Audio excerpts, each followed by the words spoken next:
এর আগে তিনবার আমরা ভোট দিতে পারি নাই। আপনারা ভোট দিয়েছেন? আমরা শেষবার ভোট দিয়েছিলাম মনে হয় 2008 সালে।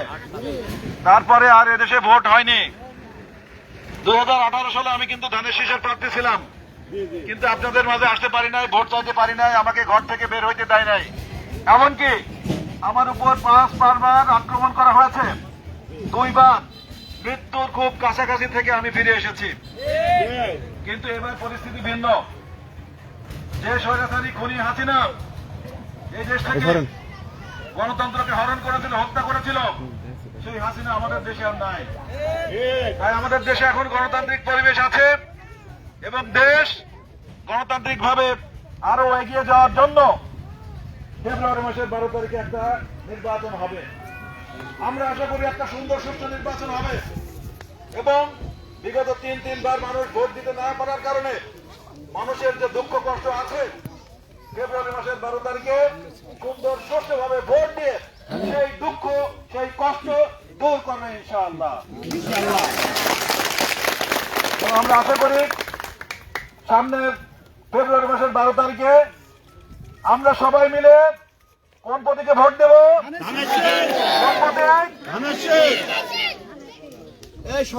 আপনারা ধানের শীষ প্রতীকে ভোট দিবেন। কেউ কি ভোট পেতে এসেছে আপনাদের কাছে?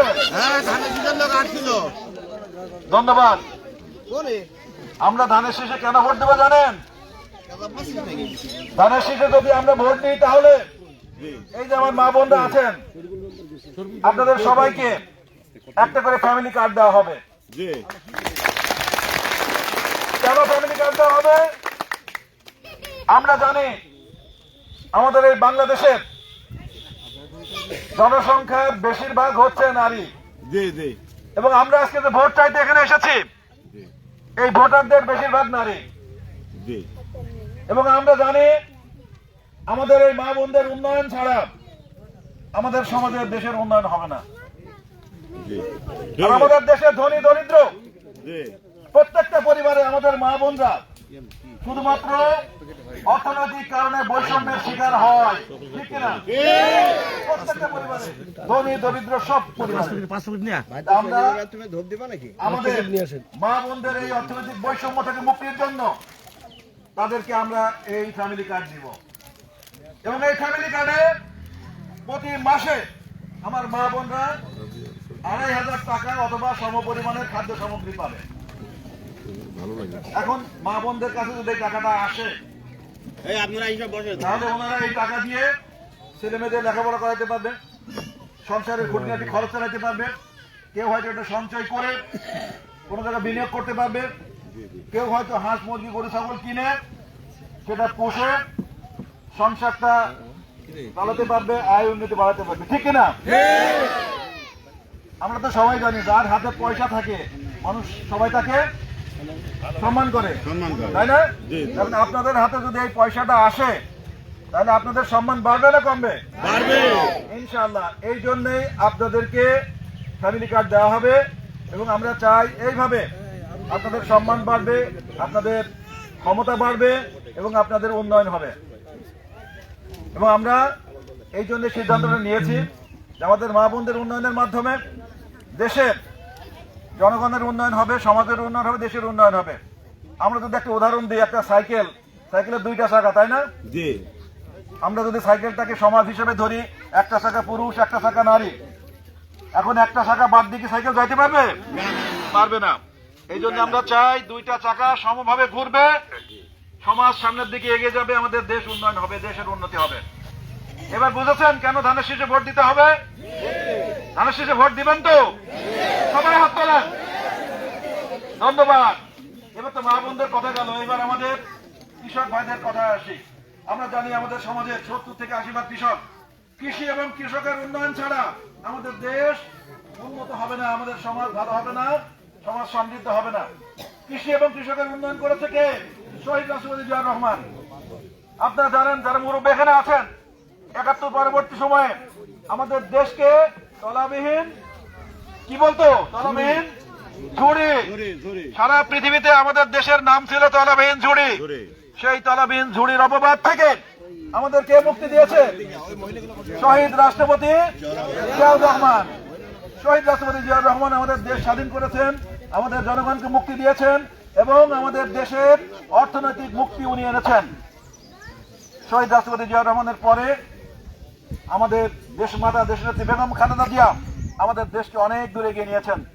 তার ফলশ্রুতিতে আপনারা দেখেছেন উনি যখন ইন্তেকাল করেছেন প্রায় 1.5 কোটি মানুষ ওনার জানাজায় অংশ নিয়েছেন। দেশের প্রকৃত দশা আলেম ডক্টর মিজানুর রহমান আজহারি, আল্লামা মামুনুল হক, এই সমস্ত আলেমরা ওনার খাটিয়া বহন করেছেন। আমরা সবাই দেখেছি উনি যখন অসুস্থ ছিলেন হসপিটালের বেডে মৃত্যুর সাথে পাঞ্জা লড়েছেন, ঠিক সেই সময় এদেশের 3.5 লক্ষ মসজিদে, প্রত্যেকটা মসজিদে এদেশের আলেম ওলামা সাধারণ মানুষ ওনার রোগ মুক্তির জন্য দোয়া করেছেন। সেই দেশনেত্রী বেগম খালেদা জিয়া আমাদের মাঝে নেই, উনি বাংলাদেশকে অনেক দূরে এগিয়ে নিয়েছেন, কিন্তু আমাদের এখন অনেক কাজ বাকি।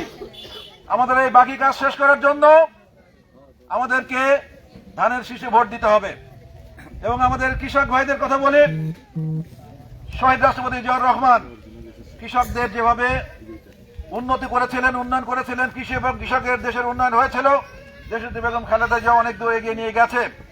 এখন বাদ বাকিটা এগিয়ে নেওয়ার জন্য আমাদের নেতা দেশনায়ক জনাব তারেক রহমান উনি ঘোষণা করেছেন আমরা যদি জনগণের সমর্থন নিয়ে দেশ পরিচালনা করার সুযোগ পাই তাহলে আমাদের কৃষক পরিবারের ভাইদের জন্য প্রত্যেকটি পরিবারে একটি করে আমরা কৃষি কার্ড উপহার দিতে চাই। এবং এই কৃষি কার্ডের মাধ্যমে কি হবে? এই কৃষি কার্ডের মাধ্যমে আপনারা উন্নত জাতের বীজ, সার এবং কৃষি উপকরণ স্বল্প মূল্যে কিনতে পারবেন। এবং আমরা জানি আমাদের কৃষক ভাইরা যে ফসল উৎপন্ন করে সেই ফসল তারা অনেক সময় সঠিক মূল্যে বিক্রি করতে পারে না, এর জন্য আর্থিক ক্ষতির সম্মুখীন হয়, ঠিক কিনা? আমরা দেখেছি 1 মণ ধান উৎপন্ন করতে যে খরচ হয় সেই ধান বিক্রি করে অনেক সময় খরচ ওঠে না, ঠিক কিনা? এই জন্য আমরা প্রতিটা ইউনিয়নে একটা করে ফসল ক্রয় কেন্দ্র স্থাপন করব এবং সেখানে আমাদের কৃষক ভাইরা এই কৃষি কার্ডের মাধ্যমে আপনারা আপনাদের উৎপাদনকৃত ফসল সেখানে বিক্রি করে আপনারা লাভবান হতে পারবেন। এটা কি ভালো না খারাপ? ভালো, অবশ্যই ভালো। এবং আরেকটা সুবিধা আপনারা পাবেন, সেই সুবিধা হচ্ছে আপনারা জানেন অনেক সময় তাদেরকে সুন্দর সুষ্ঠু জীবন যাপন করার ব্যবস্থা ইনশাআল্লাহ আমরা করতে চাই। এবার আমরা আমাদের তরুণ যুবক ভাইদের কথা বলতে চাই। এই বাংলাদেশে আমাদের প্রায় 2 থেকে 2.5 কোটি তরুণ যুবক আছে যারা বেকার, তাদের কোনো কাজকর্ম নাই। বাংলাদেশ জাতীয়তাবাদী দল যদি দেশ পরিচালনা করার সুযোগ পাই, যতদিন তাদেরকে আমরা কাজকর্মের ব্যবস্থা করতে না পারবো, যতদিন তাদের কর্মসংস্থান না হবে, ততদিন তাদেরকে আমরা বেকার ভাতা দেওয়ার ব্যবস্থা করব। আর যে সমস্ত তরুণ যুবক আছেন তাদেরকে আমরা বিদেশি ভাষা শিক্ষা, চাইনিজ, জাপানিজ এবং ম্যান্ডারিন ল্যাঙ্গুয়েজ শেখাবো। আপনারা জানেন যে সমস্ত ভাষা শিখলে অন্য কোনো যোগ্যতা না থাকলেও সে সমস্ত দেশে ভালো বেতনের চাকরি পাওয়া যায়। তাই আমরা ভাষা ইনস্টিটিউট করে আমাদের এই তরুণ যুবকদেরকে নারী পুরুষ নির্বিশেষে আমরা চাইনিজ, জাপানিজ, কোরিয়ান ভাষা শেখাবো। এর মাধ্যমে তারা দেশে বিদেশে ভালো বেতনের চাকরি পাবে। এবং যারা কারিগরি প্রশিক্ষণ নিতে চায় তাদেরকে আমরা কারিগরি প্রশিক্ষণ দেব। আপনারা জানেন আমাদের দেশে প্রায় 1.5 কোটি মানুষ তারা বিদেশে চাকরি করে, প্রবাসী আছে। এইভাবে আমরা যে সমস্ত বেকার তরুণ যুবক আছে তাদেরকে আমরা কারিগরি প্রশিক্ষণ দিয়ে তাদেরকে আমরা বিদেশে পাঠাবো, সেখানে তারা ভালো বেতনের চাকরি পাবে, তাদের কর্মসংস্থান হবে এবং এর মাধ্যমে তাদের পরিবারগুলো ভালো জীবনযাপন করতে পারবে ইনশাআল্লাহ। আমি আপনাদেরকে বলতে চাই আমাদের মা বোনদের আমরা ফ্যামিলি কার্ড দিব, কৃষক ভাইদেরকে আমরা কৃষি কার্ড দিব এবং তরুণ যুবকদেরকে আমরা বেকার ভাতা দিব, তাদেরকে প্রশিক্ষণ দিয়ে তাদের কর্মসংস্থানের ব্যবস্থা করব। এই জন্য আগামী ফেব্রুয়ারি মাসের 12 তারিখে আপনারা সকাল সকাল ভোট কেন্দ্রে যাবেন এবং কি করবেন? এবং আমরা আশা করি আপনারা এই ভোটের মাধ্যমে শহীদ রাষ্ট্রপতি জিয়াউর রহমানের যে বাংলাদেশ, দেশনেত্রী বেগম খালেদা জিয়ার যে বাংলাদেশ এবং আমাদের নেতা দেশনায়ক জনাব তারেক রহমানের উন্নত বাংলাদেশ আমরা গড়ব এবং এর মাধ্যমে আমাদের মুক্তিযুদ্ধের চেতনা, স্বাধীনতার অঙ্গীকার, শোষণহীন ন্যায় ভিত্তিক আদর্শ বাংলাদেশ গড়ে উঠবে ইনশাআল্লাহ। সবাই ভালো থাকবেন। বাংলাদেশ জিন্দাবাদ, বাংলাদেশ জাতীয়তাবাদী দল জিন্দাবাদ।